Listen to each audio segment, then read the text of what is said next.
Let's see.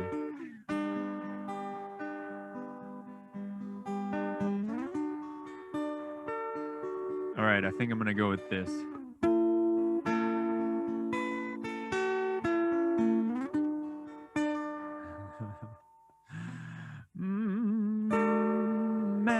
Emmanuel is a Finland-based senior machine learning engineer. He's passionate ML research, software engineer, speaker and author. He's also a machine learning engineer at TietoEvry and a researcher at Arcada University of Applied Sciences in Finland, with over 6+ years of experience building machine learning solutions in the industry. He has worked on multiple domains such as healthcare and manufacturing. That was the note I was looking for.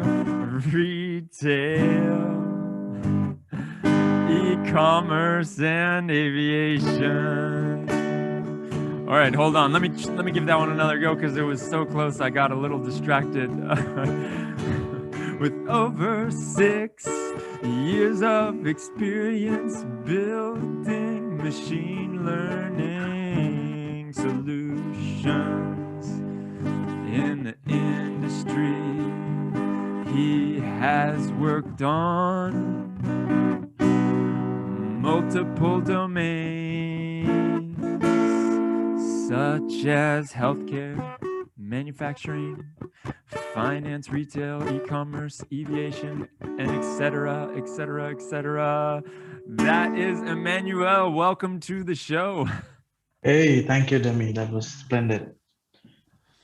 It's great to have Had you here, such man. Hopefully you heard that. Let's get into it, man. Hopefully you enjoyed that. While I couldn't hear, all you were saying is praises for the intro that you just had. I'm just going to pretend that's what you were saying while I wasn't able to hear. And now we are going to get going. I think we've got enough people here, and I know they're all very interested to listen to your wise words and what you have to say, and also see a bit of a coding demo. I know you've got something planned for us that we kind of organized last minute. So I'm excited for that. I have high hopes. And I think we should start, though, just by hearing about how you got into machine learning. And you have all of this experience, which we just heard about in the song, if it was paying attention to the lyrics. And so give us a bit of background on yourself. Yeah, surely, Demi. And first of all, I would like to say, and I already said that, so you couldn't hear that, but no one introduced me so well. It was so soulful. I really enjoyed it. Thank you. And yeah, just a bit of intro about how I came to be in machine learning. It all started back 7 years ago when I was a student back in India, doing my bachelor's in computer science engineering. I must admit that I was not the best of students until I found this class of artificial intelligence where I discovered that software doesn't have to be deterministic. It can be without rules. It can be non-deterministic. So that got me excited when I heard fuzzy logic and neural networks and all that. And since then, I've come to Finland. Finland is a wonderful place. A lot of innovation in AI is happening, especially in Europe here. So I get to be part of that. Worked in multiple companies over here. And something that gets me excited is when I see machine learning work in production. So that kept me going on this machine learning engineer role, or sort of that kind of roles in the last plus years, and now I work at the company called TietoEvry, where I get to be part of multiple industries and companies, help them get machine learning to production and make it work so that they get the best value out of it. That's awesome. And as we mentioned before, and for those who are just joining right now, you've got a new book out, which is amazing. I know how hard it is to write a book, so congratulations on that. We can put a link to that in the chat. I'll do that next time that you answer a question. And we also should mention that in case you're not in the MLOps community already, jump into our Slack channel where it's going off. And that is all that I wanted to say, because I forgot to say that before. But let's talk a little bit about what you've seen over these different years when you've been working with different companies. And in your opinion, why do you think machine learning projects fail so much as they do? We've all heard that stat where it's like X% of data or machine learning projects never get put into production.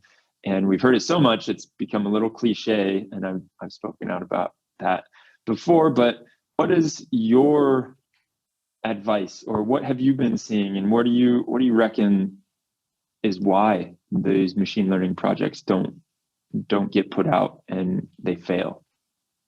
Yeah, that's an exciting question and a lot to learn over the years, because I've seen some projects fail in front of me, and especially since there's this boom of infrastructure and a lot of data being created in volume, veracity, variety, and so forth. So we've seen that we can integrate machine learning into our current AI software projects. So while ML was coming into software, we wanted to infuse with DevOps, and that's where the birth of MLOps happened. And during these course of couple of years, when we have this standard process of MLOps, before that, many people, our data scientists, used to build models in the notebooks and deploy it in a vanilla style on some cluster or a deployment target, and that used to be the normal approach. But there are some problems that we could clearly see. At least I noticed that many companies, to begin with, to productionize ML on their products, they lacked a systematic way of developing AI software, which is what MLOps is a lot about. And there was a lack of continual learning abilities in production, because companies start with the mindset of having a POC to do a quick POC and validate its business value. And when it goes to production, they don't focus on continual learning and retraining the models. So that is second reason why AI projects tend to fail, if that's not the mindset to keep continual learning in the mind. And also when it comes to production, when they have continual learning ability, they tend to go with the wrong model raise strategy sometimes, which doesn't satisfy the business KPIs or doesn't get the best business value for that problem. Or sometimes there's lack of strong governance in terms of data, models, and auditing the project, and really inspecting quarterly or monthly what is happening in terms of operations, and backtracking the lineage of their operations and seeing if there are any areas that can be better worked on to make the whole flow better. And sometimes they also lack testing for real world. One thing is to test with unit tests and do integration tests before going into production, but also important to do testing for the real world scenarios, such as load testing or for the business problem and so forth. So these have been some problems. And before this cool technology called Open Neural Network Exchange, the Onyx, came for interoperability, there used to be this way of developing machine learning models using multiple frameworks. Some data scientists uses TensorFlow, someone uses PyTorch. So at the end, to deploy these models, there wasn't this uniform way of serializing the models and packaging them. So that used to be one of the struggles as well. but thanks to such frameworks such as Open Neural Network Exchange and that are helping to tackle these problems. So these are some of the problems I noticed while my experience over these years. Okay, I got two follow-up questions on that one. First one is simple, yes or no. Do you feel like Onyx has solved the problem there? And the next one is, I want to hear you weigh in on why Jupyter notebooks aren't ready for production. Right. Good questions. Onyx, I mean, it's not the full one-stop solution that addresses all types of frameworks. Well, at least it started with addressing common frameworks such as sklearn or TensorFlow or PyTorch. It's not the one-stop solution. So I would say not everything is developed by using all these common frameworks. Sometimes there are custom models that can't be serialized using Onyx. So there lies the limitation, but usually roughly an estimate, maybe 70% of the models could be serialized using Onyx. So it helps somewhere. And over the time, I see that developing and helping solve this interoperability, the model interoperability problem. So at least we have something to work around.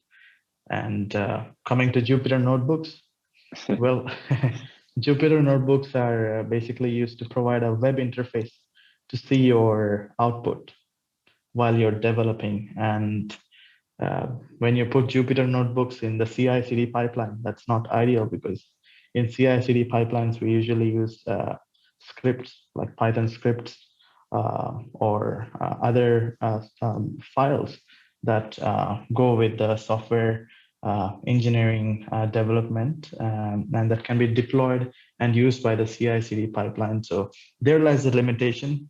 It's good for development, but when we take it to the CI/CD pipelines, that's where it loses its essence of providing a web interface because we don't need that there. It's better to go as lean and simple as possible in the form of scripts.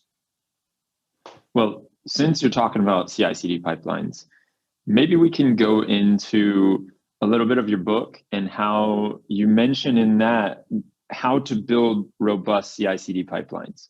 Can you go into that a little bit more and just tell us what your best practices have, what you've found to be best practices? Yes. Yeah, building robust CI/CD pipelines. I mean, that's all that is. And it's a mindset shift from building a model, focusing on building a model to building a pipeline and not seeing model as your final product, but seeing pipeline as your final product. So that's really important to have a robust pipeline. And some of the components of robust pipeline are to have a proper process of quality assurance for each phase. Traditionally, we have dev environment, QA, and deployment environment, but a lot of things don't need to be completely automated because that might end up failing in production, and there needs to be oversight, especially in the QA environment. And especially QA is important because there we do a lot of load testing, stress testing, integration testing before we release. So having these tests as part of the CI/CD pipeline is crucial, and making sure that you also have a proper model release strategy when it comes to your business problem is also an important aspect for your CI/CD pipeline. And these model release strategies can be something like A/B testing, shadow testing, canary testing, whatever suits your business problem. Try to integrate them in a systematic way so that the workflow addresses the business problem, and try to automate as much is needed, and try to involve the human in the loop where the quality assurance comes in. So these are some components of robust CI/CD pipeline. I mean, whatever technology we use, but these principles should be applied to make sure that the governance is done properly and quality is assured before we take it to production, and also in monitoring. we need to ensure that there's a good monitoring strategy for the business problem as well. Yeah, and that instinctively makes me feel like a little bit of what we had, who was it? Josh Tobin on here a while back, and he was talking about how you need to monitor each phase of the whole machine learning development lifecycle. And it kind of sounds like that's what you're hinting at too, is making sure that you're monitoring everything as it's going along, and you've got a little bit of the human in the loop, but you're also automating what you can. But it's able to really get to that point where unless something is fit to move on to the next step, it doesn't go there. And so you don't have tragedies where something is put out before it is even ready and it's fully baked. Yeah, exactly. And also, there's something that is seen to be developing, which is AIOps, and clubbing that together with MLOps. MLOps is about applying DevOps practices to your machine learning deployment and monitoring, but AIOps is about applying AI to your DevOps practices. So when we take that angle, even it makes the CI/CD pipeline more robust. And do you have an example of how that would work within a CI/CD pipeline? Because I know that I have some friends working at a regular DevOps monitoring company, and they use AIOps within their company to make sure that you're only being alerted for things that actually matter. So they're using machine learning or AI to make sure that you get the alerts that are really important and you don't get stuck in alert hell, as they call it. And so one thing that I'm wondering is, on the CI/CD pipeline, how can you bring machine learning into that and create an AIOps within the CI/CD pipeline for your machine learning? Yeah, that's it's critical to get the right alerts. Otherwise, it doesn't have a lot of impact. So there are some use cases that we can look into, some common use cases that can be applied to traditional CI/CD pipeline and MLOps, such as making a predictive model to monitor the releases that you make. So for instance, if you're about to release a model, you can use another model, predictive model, to say how likely it is that this model would succeed in production or wherever you deploy. And to train that model, which is used to predict how likely it is to succeed or not, the training data that can be used is all the historic data of your releases, for example. So it needs such kind of data, and documenting and storing such data is also crucial in order to get proper alerts. So the better your predictive model is, the better it is able to say if a XYZ release is going to be successful or not. That is one use case.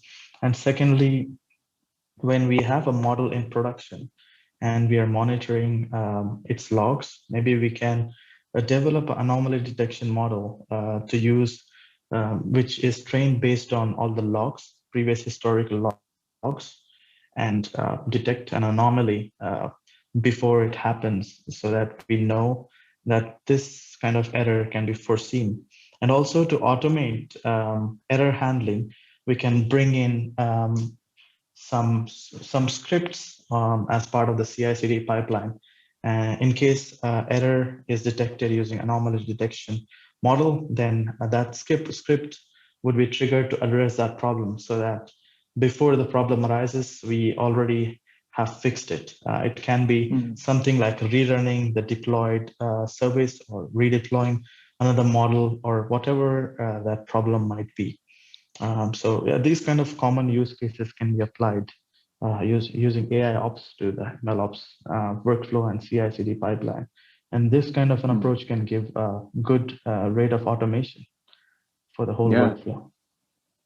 Yeah, it's fascinating to think about, and I had never even looked at it that way. So thanks for opening those doors in my mind. There's a question that just came through, and I think it's one that many people struggle with. So thank you, whoever it was, for asking this. Hi, Emmanuel. What advice do you have for someone who is trying to start building the MLOps capabilities of their company? where to start, considering they already have some models in production? Right. So I'm assuming these models are built not using MLOps way of working. I assume that they are just put in production by some data scientists. So good way to start is to look at the legacy of the company, what kind of tools are being used, because MLOps is such a technology that can be used using usually any kind of tools that are being used in your software stack. Maybe you need to add one or two depending on your use case. So I would suggest getting acquainted with the MLOps workflow process and try to build an ML platform first, where you have a way of working to provide Git for your data, Git for your source code. So you have a lineage for data and code, and then also the models. So that kind of a platform gives you a place where you can get a bird eye view of the operations before deployment. And then that would be the first phase where you build your ML models using ML platform, where you have a proper lineage. And the second phase would be the deploy phase, where you can take those models which have been trained serialized and then package them to a microservice or whatever format suits your deployment needs and package them. That would be the second phase.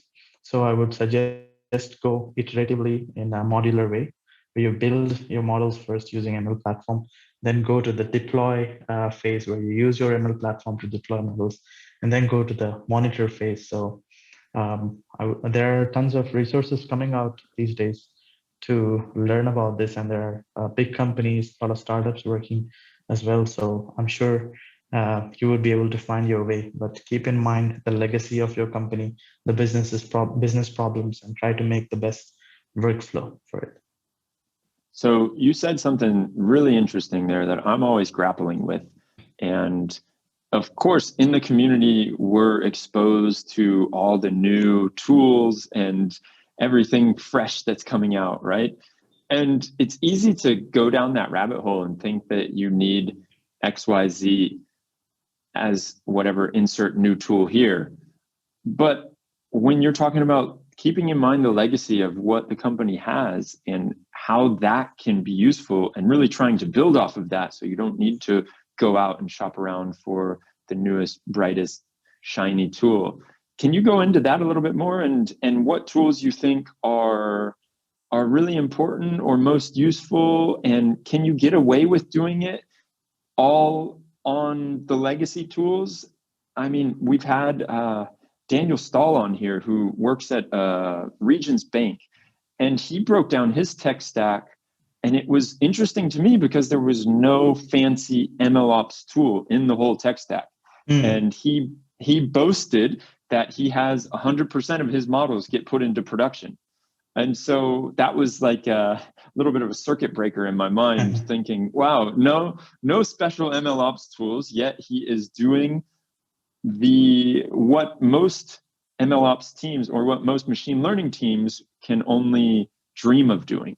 So what kind of tools for you are the most important, and how do you feel about that, the legacy and bringing on new shiny tools? Yeah, that's a really good question, because almost all companies have a history of software development. If it's not a startup, if it's a startup, you can of course look at tools and try to figure out the best one. But in this case, I agree with Daniel, what he said, that you get a proper workflow. You can use whatever tools or multiple tools to make it work and get 100% models working in production and get it working for your business problem. So somewhere I would like to point out is focus on the DevOps stack that your company has in terms of legacy and try to build off of that. If, for example, you're using DevOps tooling from Amazon or GitHub or GitLab, whatever it is, or Azure, try to build off of that. There's a likelihood that they might have services for MLOps or tooling around it. Try to plug and play with that. If it suits you, then go with it. Don't fall in love with tools. fall in love with the most optimal way to solve a problem.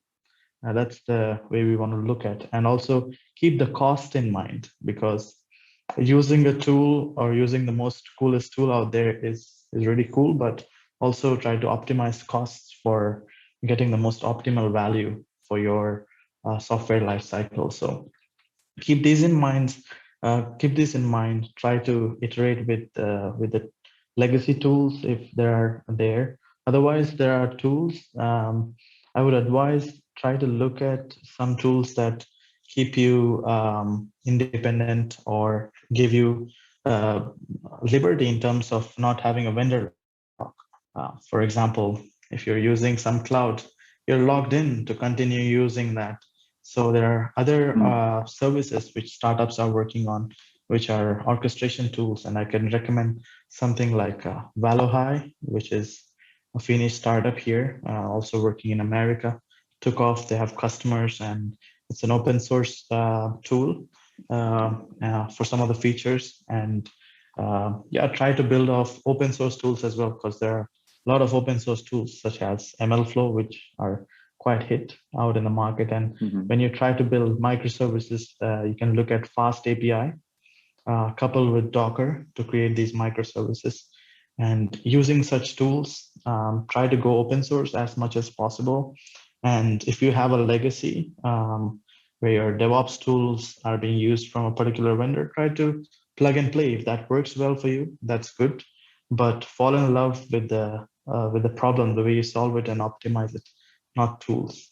So it'll take a bit of trial and error and exploring and taking feedback and so forth to figure out the right workflow and tools. So yeah, speaking of open source tools and working with them within machine learning, the one that always comes to my mind is Prometheus and Grafana, using those together. And for the most part, they do the trick, right? They work. I'm wondering if you have experience with them and how you feel about them, and what really, because I think Lena from the community said this best, that it's not important what tool you're using, it's what kind of metrics you're monitoring. And so most tools, most monitoring tools, specific monitoring tools, are able to measure all of the metrics, but it's you, the machine learning engineer or the one who built the model, who needs to know what the metrics are that you're really looking for, and how you figure out how to retrain from those and all of that. So I'd love to hear your thoughts on that.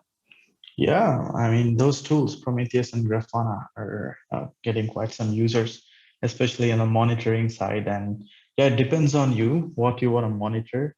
And there are two things to monitor, especially, which is the model performance and the application performance on the high level, and everything else comes under these. So Prometheus and Grafana give you a good bird eye view on both, and depends on you what you want to customize. So I think those are good tools, especially for monitoring stack. So building off of something else for CI/CD pipeline, and try to club these Prometheus or Grafana, or there's also some other tools such as Evidently AI, or these kind of startups that are really building nice software and services for monitoring as well. So it depends on what you want to monitor. Keep your business problem and business value in mind, and try to get critical metrics such as response time, failure rate, and yeah, application performance metrics and so forth. And try to even look at logs, and try to also apply AIOps if you want to take it a step further to predict if something's going to fail, or how you want to handle it. And I think it's also important to ask you about security. And I know there's probably, like, going back to this question that was asked, and how to bring the MLOps capabilities into a company where you have some models in production. I know that security can be a roadblock for a lot of teams. How have you faced that, and how have you overcome that challenge? Yeah, when it comes to security, especially if you're a machine learning engineer or data scientist, sometimes it's hard to foresee all the possible attacks that might be coming. We might be very focused on the model part of it, maybe we can anticipate some adversarial attack or poisoning attack or reverse engineering or backdoor attacks. So we can work for that, but uh, real life security is another thing. And I would advise to take help from your DevOps teams and system experts to foresee and have a workaround with firewalls or making sure you accept your inferences from particular addresses, or keep track of your operations to keep your services secure. And also AIOps can be of great help to monitor your system logs and predict certain patterns. If there's an adversarial attack coming in or a poisoning attack coming in, it'll alert you before the impact is really felt. So making use of all this, and at the end, it's a team game. One man or woman can't do everything. So try to build the best of all. Yeah, that's great. So before we get into the live coding that you were going to do for us, I am wondering, in your opinion, what is next? What comes next for MLOps, and where do we go from here? Yeah, MLOps has really taken off in the last couple of years, and we've got where we've got, and it's a nice development where we have this nice workflow to automate our deployment operations and monitoring operations. But I think there's quite some work still needed to be done in the monitoring angle and making our CI/CD pipelines robust, as we talked with AIOps before, and also plugging in AIOps with MLOps in terms of predictive capabilities to predict if a release is going to be successful or not, or monitoring your logs for a potential attack, or these kind of capabilities. So clubbing AIOps and automating error handling, security, and these kind of operations together with AIOps plus MLOps, I think is the next frontier that we have in MLOps. And if both these come together, it can be a very powerful technology. And where do you feel like right now is the most mature section of MLOps? Because it is such, like you're saying, it is such a wide and vast discipline. And you're mentioning how CI/CD is probably not so mature, and we need to do some work with monitoring. What pieces do you feel like are doing much more than other pieces? Yeah, I think if we look at MLOps process on a very high level, modular level, we have these 3 blocks where we build models, deploy models, monitor models. So I feel there's quite some nice work done with the build part, where there are ML platform tools available out there.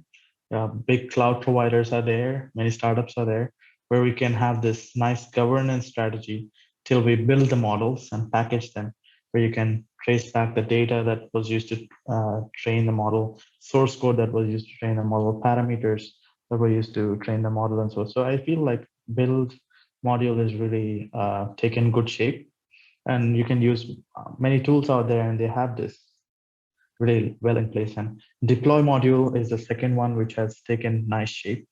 And there are a couple of deployment targets that are becoming quite popular thanks to Kubernetes, Docker, and these kind of technologies that are taking us leaps in that. So there is nice development in deployment as well. So now the third module, which is the monitoring module, needs some work to make sure that ML services are robust, secure, and scalable whenever needed. So tools like Prometheus, Grafana are taking us there, but there is still some work to do when it comes to really customizing inference to the business problem, and knowing what to monitor, having the right model release strategy, and having a strategy to error handle and so forth. So there is work to be done in the monitoring module, but build and deploy are in nice shape. Excellent. So what have you got for us today? You want to walk us through what you were planning on doing and making in front of our eyes, right in front of our eyes? Yeah, definitely. Thanks for this opportunity as well, Timmy. Always excited to code and show what can be done hands-on. So today we'll be looking at one of the important aspects of the MLFlow, especially for the QA module, where we test our service before we release it. And one of the important tests that we should do is a stress test or load testing. Before you push out your model to production, making sure that your service is able to handle X number of requests or X number of users or whatever scenarios are out there. So making sure you load test for that before you take it to production.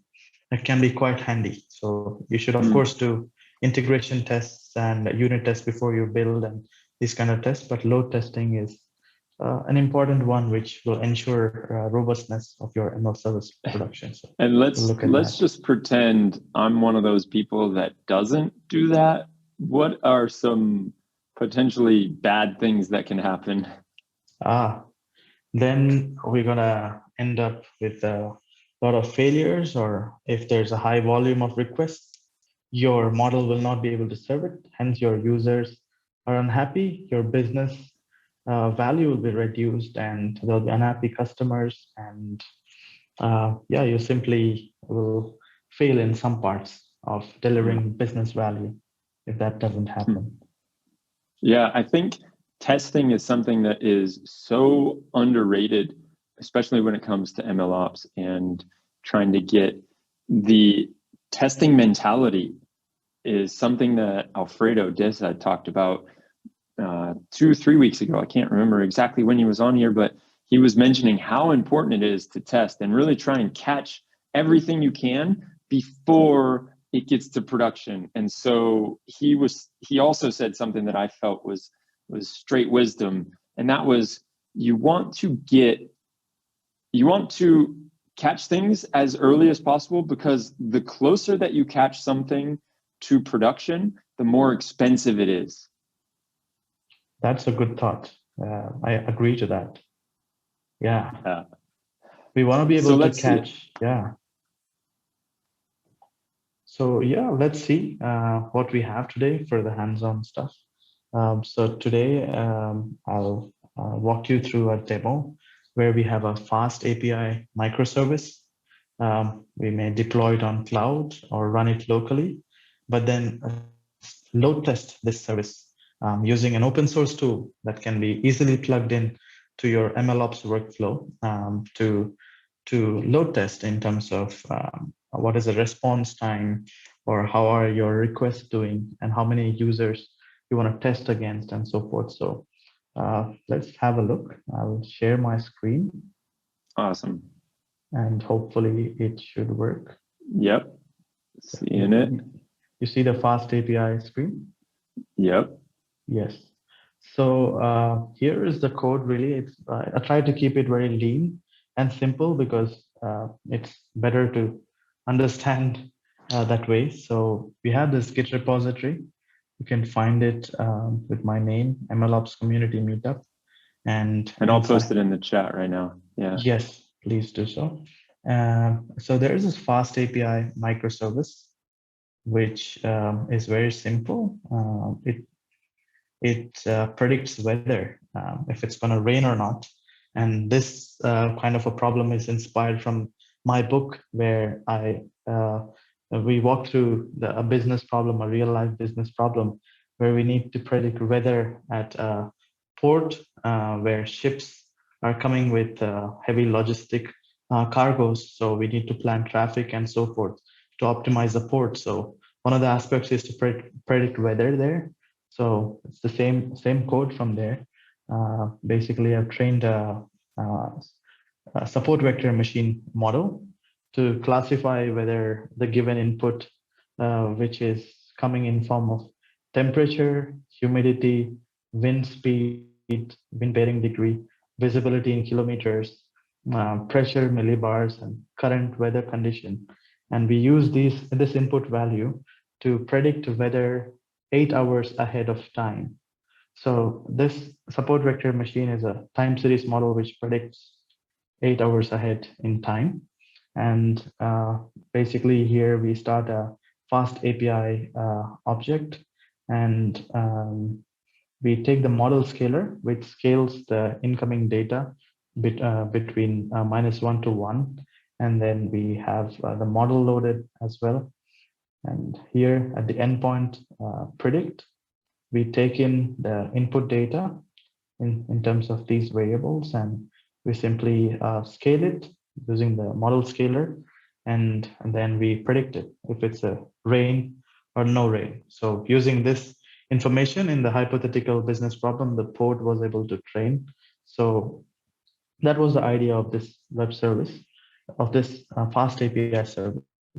So do you see my terminal now? Yes. Yeah. Yes. Yeah. I'm going to run that FastAPI microservice locally, and we'll test it using Locust of how robust it is. So there's no Docker container running at this point. I've run the image in my PC locally. I'm spinning up a container now for that FastAPI service. And when we go to the service now, it should work as it is. With the predict endpoint that we saw before, we make a post request. And for the post request, you can have your input data of whatever condition there is, and it should give you a response. I have a model input data that we can try with, try it out. So you can see the values, temperature, degree, humidity, and all this. So we input this data to the service and we get a prediction if it rains. Yeah, it says it rains for this kind of condition. So this is what we're basically doing with this FastAPI service. And now let's check it out. Check out how to load test this. If it's able to handle 50 users or 100 users, what is the scenario? What happens really when we give this service in production, for example, to the users? So imagine this service is not running locally, but it's running in production. I'm just running it locally now just to demonstrate to you. So we'll have to just deploy this Docker container in your deployment target to get it in production. But here for load testing, use something called Locust IO, which is an open source tool. And it comes with the form of SDK, which can be integrated to your MLOps workflow. And you can see the script is very simple here, where we use these three methods from Locust. So we use Locust and use these three methods: HTTP user, task, and between. And we take the dump data, which is the input data. So the HTTP user that works using the Locust will bombard the API service that we deploy in production, or we're running locally now, with this dump data. So the data would be constant, but you will make multiple requests. That's the idea. So here we create a class with your name of your choice and pass the HTTP user that will make requests to your endpoint. And here you point to the service to make post request. And you send in the data and the header, which is a JSON content type. So here you don't mention the endpoint. Now we'll spin up the locust.io server, and it's a web service that runs in your infra, but it can be also a script that can run and give you output. So using that output, you can work around in your CI/CD pipeline and say if it passes a load test or not. So let's spin up locust.io.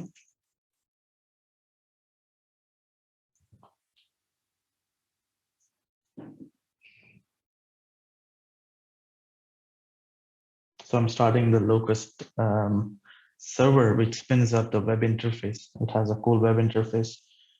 So it runs on localhost 8089.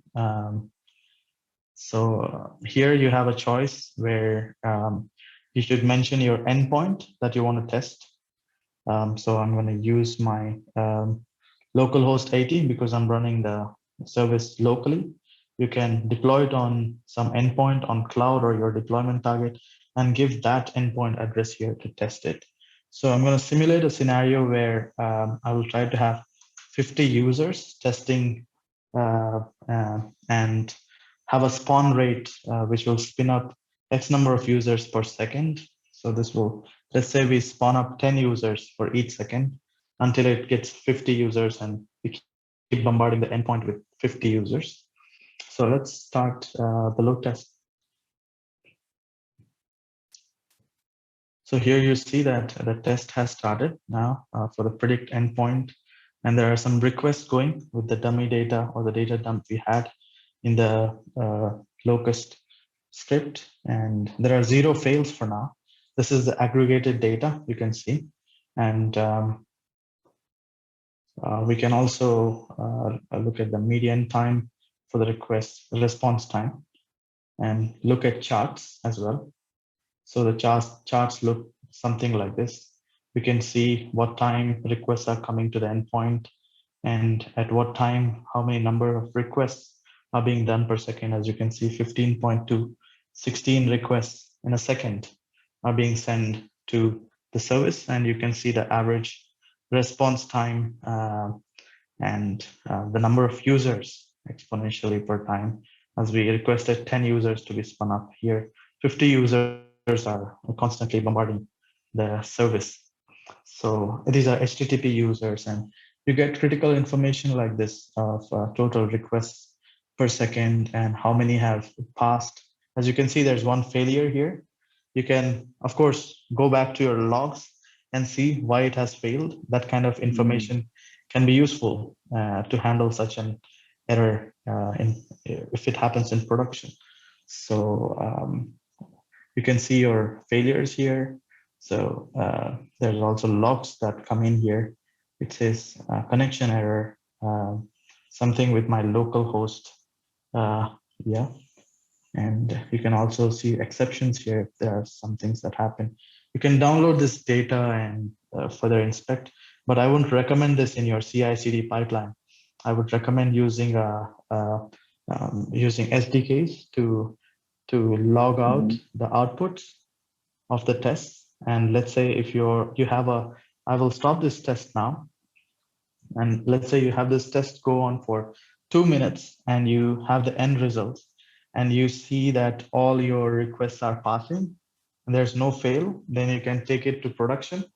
Otherwise, just have a look at your logs. Why is it failing, and try to address that before taking it to production. So this kind of a tool can be useful, especially in quality assurance, also in dev phase, where you can load test your microservice before you deploy it to production. So you get an idea of what it can be with X number of requests and X number of users trying it out. So yeah, this is what we have for today.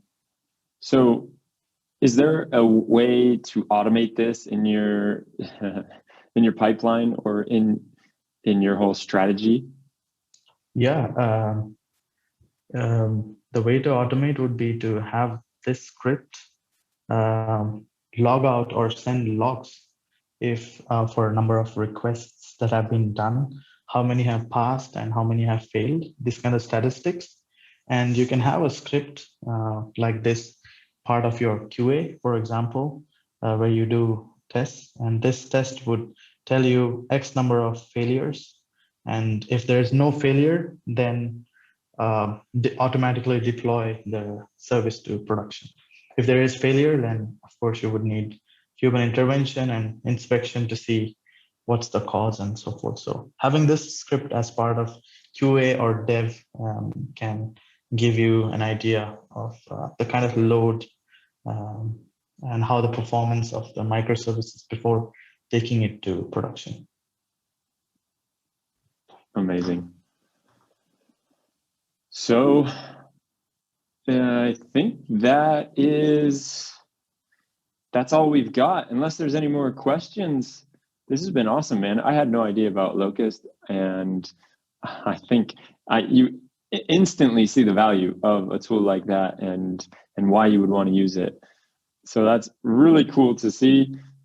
I want to thank you for coming on here. And is there anything else that we should know about you? And I know you're in the community Slack, but if somebody wants to reach out, what's the best way to do it? Yeah. First of all, thank you, Demi, for having me here. And I was, of course, looking forward to have discussions, especially all the awesome discussions that happen on MLOps community. And I'd like to point out that the book is out, Engineering MLOps. You can learn all these tips and tricks of having a robust CI/CD pipeline, MLOps in general. You can see tools such as Locust, MLFlow, and all the tools that are usually handy when it comes to MLOps workflow. Check out the book. But otherwise, it's been a pleasure to have the demo and have these awesome discussions. And every time we have this discussion, there's quite some nice reflections happening. So thank you for that. And it's been a pleasure. Yeah, and for those that do not know, I'm throwing the book in the chat again one last time. And are you going to create a course ever? Right. Also, that's in the pipeline as well, because some people like to read books, some people like online content. So the video content is ongoing, and a course should be out on Udemy next month at somewhere in the second or third week. Oh, that was fast. Really cool. Well, keep us posted when it comes out, and we'll put it in the description in YouTube for those who are watching this in the future. As for now, thank you everyone for joining us, and we will see you next week. Same place, same time. Yes. Thank you. It's been a pleasure all.